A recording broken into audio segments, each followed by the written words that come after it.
Evanjeliu podľa Lukáša 16.10 sa píše, že kto je verný v najmenšom, je verný aj vo veľkom.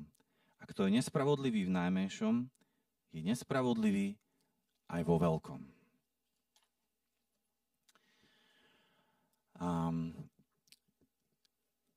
Toto hovorí Pán Ježiš v jednom známom podobenstve, o ktorom sme sa rozprávali aj nedávno tu na letke. A niekedy tak nepremýšľame, že by sme sa zameriavali na malé veci.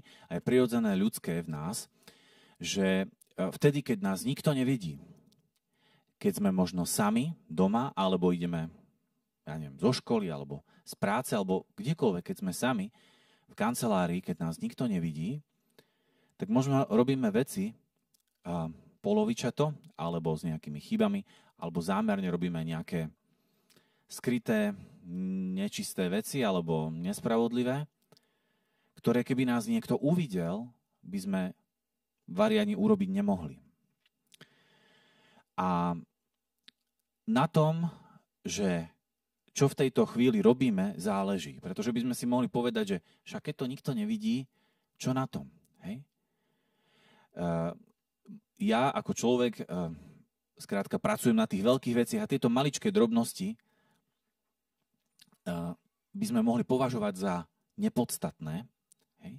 Pre náš život môžeme mať pocit, že to vieme kompletne oddeliť od toho správania, keď nás ľudia vidia, keď sme vlastne na očiach, keď sa nám zdá, že robíme tú prácu, ktorú máme robiť, ktorú sa prezentujeme, hej?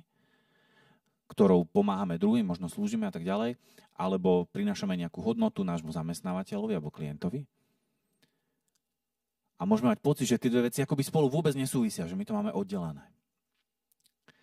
Ale pravda je taká, že vtedy, keď sme pred ľuďmi, častokrát skrývame niektoré časti svojej osobnosti a nie sme úplne autentickí.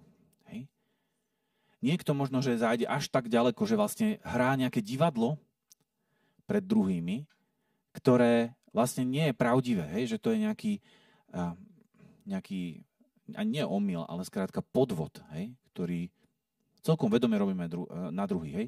Niekto to dokonca ospravedlňuje tým, že máme nejaké roly, v ktorých sme, hej?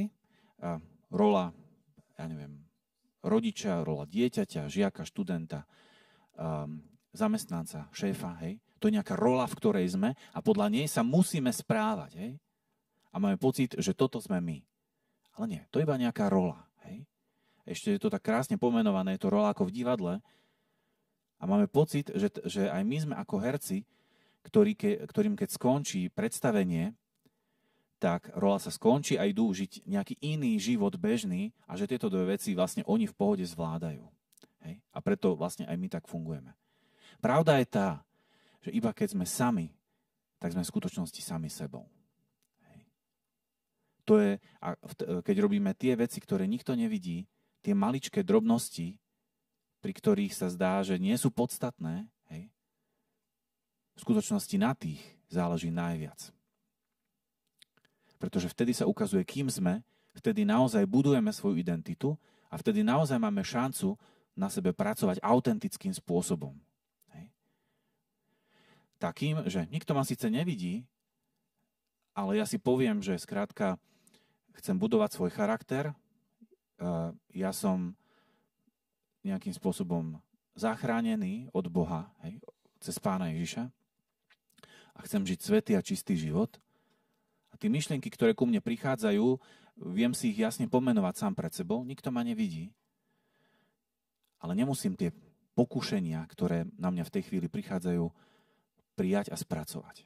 Hej. A preto Pán Ježiš hovorí, že kto je verný v malom, ten bude verný aj vo veľkom. Ak možno sa nám niečo v živote nedarí, alebo potrebujeme nejakú väčšiu zmenu, nevieme čo, treba začať od tých malých vecí. Pokiaľ náš charakter bude spoľahlivý v maličkostiach, v tých malých situáciách, tak bude spoľahlivý aj v tých veľkých situáciách. Hej. A pokiaľ sa nám zdá, že my čakáme na nejakú veľkú príležitosť, ktorú nám niekto dá, a vtedy až vtedy sa začneme správať poriadne, lebo toto inak nemá význam, hej, to je presne naopak. Keď budeme verní v malom, hej, v situáciách, keď nás nikto nevidí, vo svojom charaktere a budeme konať s integritou, v súlade s Božími prikázaniami, v súlade s láskou a tak ďalej, v súlade s nejakým životným nasadením, hej, nie lenivosťou, ale sebakontrolou, hej, sebaovládaním, tak vtedy tento náš charakter sa prenesie a vtedy sa nám otvárajú tie nové možnosti a máme šancu stať sa niekto iný.